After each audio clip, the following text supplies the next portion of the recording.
جب بھی زلزلہ آتا ہے مبارک صاحب، جب بھی کوئی آپ کہیں کہ نیچرل ڈیزاسٹر ہوتی ہے، سیلاب آ جاتے ہیں، زلزلہ آ جاتا ہے یا جنگ ہو جاتی ہے اچانک، تو کون انوالو ہوتا ہے؟ فوج۔ فوج کسی کے باپ کی تو ہے نہیں ہے، یہ پاکستانی قوم نے بنائی اپنے پیسے سے، اور خربوں ڈالر خرچ کر رہے ہیں پاکستانی۔ کیوں پاکستان کی فوج کل انوالو نہیں ہوئی؟ جبکہ ان کے یہ جو آرام خور لاہوری اور زرداری اور یہ بیمار ہوتے ہیں تو پاکستان کے ہیلی کاپٹر لندن تک جاتے ہیں ان کو اٹھا کے، اور کیا کہتے ہیں، پاکستان کا ایئر فورس کا نمبر 1 طیارہ، یہ ڈاکو جس کی پلیٹیں فول ہوئی تھی، اس کی بیٹی کو لے کے پیرس گیا میک اپ کروانے کے لیے۔ تو جب وہاں پہ لوگ ایک زندگی اور موت کی کشمکش میں تھے، کیوں پشاور کی جو وہاں پہ کور ہیڈ کوارٹر ہے اور فوج ہے جو لگی ہوئی ہے چاروں طرف، کیوں ان کے ہیلی کاپٹر نہیں آئے؟ کیوں آپ کے کمانڈوز نہیں آئے ان کو بچانے کے لیے؟ کیوں آپ کا یہ جنرل جو ہے جو رات دن دوڑ رہے ہیں ان کی بوٹ پالش کر کے ان کو، اس کی گورنمنٹ کو، جعلی حکومت اور آرام خوروں کی حکومت کو بچا رہے ہیں، کیوں بولا نہیں ہے؟ یہ پاکستانی قوم پوچھے نا، اگر مری نہ ہو تو پوچھے کہ تم ریزائن کرو بھائی، تم اس قابل ہی نہیں تھا کہ ریزائن کبھی کسی نے وہاں پہ کیا ہے؟ اچھا وہ کہتے ہیں جی عمران خان کی گورنمنٹ 12 سال سے وہاں پہ تھی، انہوں نے کیوں نہیں انتظامات کیے؟ یہ بھی سوال تو ویسے بنتا ہے۔ یہ پروونشل گورنمنٹ کا کام نہیں ہے مبارک صاحب۔ جب نیچرل ڈیزاسٹر ہوتا ہے، قوم کی وہ پراپرٹی ہو جاتی ہے، پھر تو قومی آپ کی فوج ہوتی ہے، پولیس ہوتی ہے، رینجرز ہوتے ہیں، کمانڈوز ہوتے ہیں، ان کے پاس یہ وہاں سے کتنے نزدیک یونٹیں ہیں وہاں پہ، تو کیوں وہاں سے فوج نہیں آئی بچانے کے لیے؟ کیوں ہیلی کاپٹر نہیں آئے؟ کیوں آپ کے کمانڈو نہیں آئے؟ یہ اس بندے سے پوچھے کہ تم ریزائن کرو، تم اس قابل نہیں تھا، تم کیوں نہیں بولا کہ جاؤ فوج فوراً بچاؤ بچوں ان کو؟ ان کے 15-20 بندے چلے گئے، یہ تو گھر میں بیٹھے تھے کہ کباب کھا رہے تھے۔ یہ تو آرام خوری جو ہے پاکستان میں جو ہو رہی ہے، وہ وزیر اعظم، صدر آرام خور منسٹرز، پارلیمنٹ کے آرام خور منسٹرز، ایک آپ کا اسپیکر ہے جو کلرک کی ڈیوٹی کر رہا ہے، تم آئے ہو گئے ہو حاضری لگا رہے ہو اور اس کی 20-25 لاکھ روپے تنخواہ دے رہے ہو۔ تو جو عوام ہے، جن کا ملک ہے، جن کا حقوق ہے، جو پیسے دیتے ہیں، ان کو مروا دیا اس نے۔ یہ بندہ ریزائن کرے نا، ابھی قوم نکلے بار، تم ریزائن کرو، اس کو ریسٹ کرو۔ 12 اور بھی لوگ جو ہیں وہ مارے گئے ہیں پاکستانی جو فوجی تھے، یہ تو روز مارے جا رہے ہیں۔ یہ بندہ جو جس نے پیسے کا کام کیا، فیلڈ مارشل بنا، اس سے پوچھو تم فیلڈ مارشل کس چیز کا بنا ہے؟ جس دن سے آیا وہ ٹوٹل بتائے قوم کو، اتنے فوجی مارے گئے، افسر مارے گئے، جوان جیسے روز مارتے جا رہے ہیں، اور یہ کیا کر رہے ہیں وہاں پہ؟ اس کی فوج کیا کر رہی ہے؟ اس کے جنرل کیا کر رہے ہیں؟ یہ قوم پوچھے نا، تبھی تو یہ ریزائن کرے گا نا۔ اس کو تو ابھی رات کو جلوس نکلے، اس کو تم ریزائن کرو، سب سے پہلے اس کو ریسٹ کرو۔ یہ تم نے پاکستانی قوم کو 2.5 سال 3 سال سے چلنے نہیں دیا، تمہیں سب سے پہلے پکڑنا چاہیے اس قوم کو کہ تم اور تمہارے منسٹرز اور وزیر اعظم اور صدر ان کو ریسٹ کرو اور ان کو سزائے موت دو، کیونکہ یہ پاکستان کے غدار ہیں جو پاکستان کو چلنے نہیں دے رہے۔ نہیں، کون دے سزائے موت؟ عدالتیں تو ان کی ہیں، ان کے حکم پہ تو عدالتیں چل رہی ہیں وہاں پہ۔ یہ قوم تو آپ کے ادار پہ چل رہی ہے، ادار میں آپ کے قاتل ہیں۔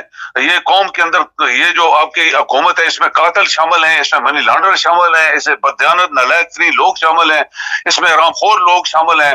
یہ گورنمنٹ کے اندر ہیں سارے بیٹھے ہوئے، اور اوپر ہی چیف آف آرمی سٹاف انہوں نے بنایا تھا غلط طریقے سے، اس کو فیلڈ مارشل بنایا غلط طریقے سے انلیگلی، اور وہ 5 سٹار لگا کے گھوم رہے دنیا میں اور ریڈ پاسپورٹ استعمال کر رہے ہیں۔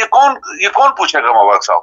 یہ قوم پوچھ سکتی ہے، لیکن چونکہ آپ کی قوم مردہ ہے، یہ ہم صحیح بات کر رہے ہیں کہ یہ قوم مردہ ہے، اسی لیے سب پرابلم پاکستان کے اندر آ رہے ہیں۔ بہت شکریہ جی ناظرین۔ صبح اس لڑکی کی میں ویڈیو دیکھ رہا تھا جس کے ماں باپ کو، بہن بھائیوں کو پریشان کیا جا رہا ہے۔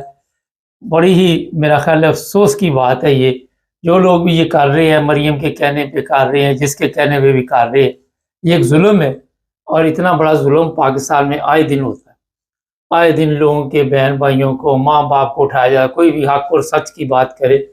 میں نے جرم کی بات اس لیے کہی تھی کہ کوئی بھی بندہ ہوتا ہے جرم کر کے بھاگ جاتا ہے، پیچھے سے اس کے والدین کو اٹھا لیتے، پھر مارتے ہیں، یہ نہیں دیکھتے کہ اس کی عمر کیا ہے، اس کا حالات کر کے کیا۔ وہ لڑکی بتا رہی تھی کہ ہم کو اتنے امیر بھی نہیں ہیں، اور یہ ظلم پاکستان جیسے ملک میں ہوتا ہے جس کا نام ہے اسلامی جمہوریہ پاکستان، جسے آپ اسلام کا قلعہ بھی کہتے ہیں، اور جس کا اسلام سے کوئی تعلق نہیں ہے۔ یہ میں ویسے آپ کو انفارمیشن کے طور پہ بتا دیتا ہوں۔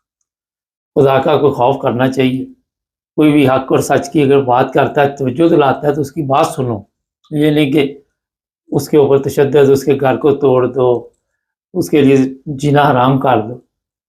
اور آپ کو کس الفاظ میں لوگ یاد رکھیں گے؟ میرا خیال ہے کہ اس سے پہلے جس طرح لوگوں کے اوپر لعن طعن پڑتی تھی، اس میں کمی نہیں آئے گی۔ چینل کو سبسکرائب کریں، جڑے رہیں ہمارے